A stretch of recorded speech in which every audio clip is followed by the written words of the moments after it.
Dr. Ndlozi.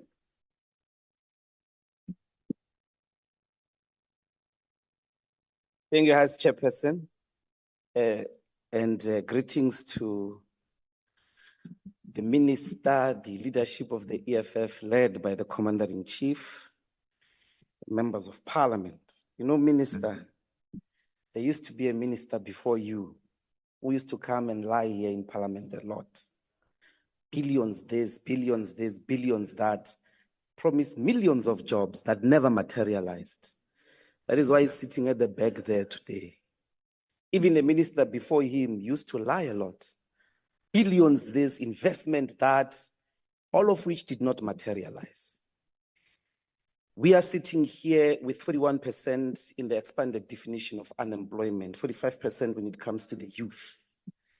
South Africa's economic reality is that essentially in the large part of our population, which is Black people, we are caught literally in the second industrial revolution incentives or imperatives, wherein you still need to build trains, you still need to build power stations. And therefore you need a revolutionary approach to the economy. And there is no indication in your annual performance plan that you're planning to do anything different to the failures that have led to the catastrophic problems of stagnation. In fact, Treasury admits that in the last 15 years alone, the economy has stagnated by growing at 0.5% annually. So you need a revolutionary approach, and there's nothing in the annual performance plan that indicates you're going to do anything different. What is the revolutionary objective here is to develop the productive forces. That's our revolutionary duty, to exhume Black people out of underdevelopment and a neo-colonial relationship with the white settler population. For an example, at the center of this, what you are doing is basically an incentive assembly scheme. You invite big multi-corporations to come and assemble parts here. There is no downstream impact. There is no jobs that come out of those multinationals. They just come here in the form of Mercedes-Benz and Toyota to assemble parts. Majority of those plants are mechanized, by the way. There are no people. They are digitized, most of them. And you give them serious incentives as well as tax cuts. So basically you're sustaining multinationals to come here and operate for free. At the center of our economic policy should be import substitution. Majority of the products that we consume in the economy, where we've got an international competitive advantage, you should use your tariff capability to protect infant industries like the plastic sector so that it grows. You've got minerals here. I'm giving plastic as an example, so that it grows competitively.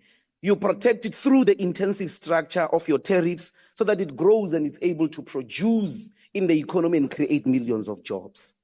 The second one is state procurement. It should be at the center of your industrial strategy. The government itself, its expenditure framework, the things that it consumes, the overalls or the clothes that the police wear, the uniforms that the police wear, the sheets in the hospitals, the uniforms that the prisons wear, the prisoners wear, the food that they consume. If you go check item by item, it's possible that they mirror the market. You are not producing all those goods and services in South Africa, particularly the products. State procurement has a capacity to lead to massive industrialization. And then the IDC used to be at the center of industrialization. If we check its cap, what has it been doing? If you can point to us now, what are the industries that the IDC has inspired? What are the industrial activities that the IDC has done? It has done nothing. It has been turned into something else. It's not at the forefront of industrialization. South Africa has de-industrialized. If you do not develop the productive capacities, meaning our capacity to be economically dependent on ourselves, but also produce to the rest of the continent. The African continent as well. By the way, if you're looking for markets, you cannot go to China. Possibly they've already been saturated, India as well as the West. The virgin market is the African continent. Over 1 billion people are there. There must be an industrial strategy that deliberately wants to go and develop the continent. You must develop Namibia, you must develop Zimbabwe, you must develop Mozambique. You cannot develop in isolation, but that is to the advantage of the creation of jobs locally, but also for the economy that grows.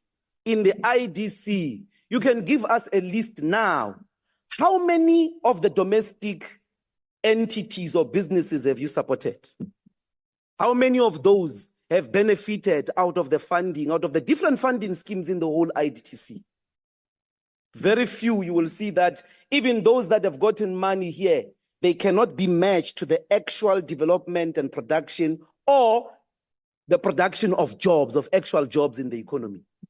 There are no jobs. If you're not going to put at the center of industrial strategy these things that we have said, you're going to be a repetition of failures of your predecessors that have happened in the last 30 years. Don't come here and make poems of Nelson Mandela. Nelson Mandela played its part. You need an economic strategy that is convincing, that is going to create jobs and lead to economic freedom in our lifetime. If you do not have, then we're going to be at loggerheads for the rest of this term office. We can't support your budget, we can't support your APP because it is advocating business as usual. We need a revolution. We need a brave Minister of Trade and Industry. Dr. Ndlozi. By the way, you know the budget of the police was increased, but the budget that must Dr. create Ndlozi. jobs has been readjusted down. There is no commitment in this government for economic freedom. And if you're Honorable going to Dr. end Ndlozi. crime, you cannot end crime without creating sustainable jobs. Dr. Ndlozi. So there's no your time has commitment and we can't expired. support this budget.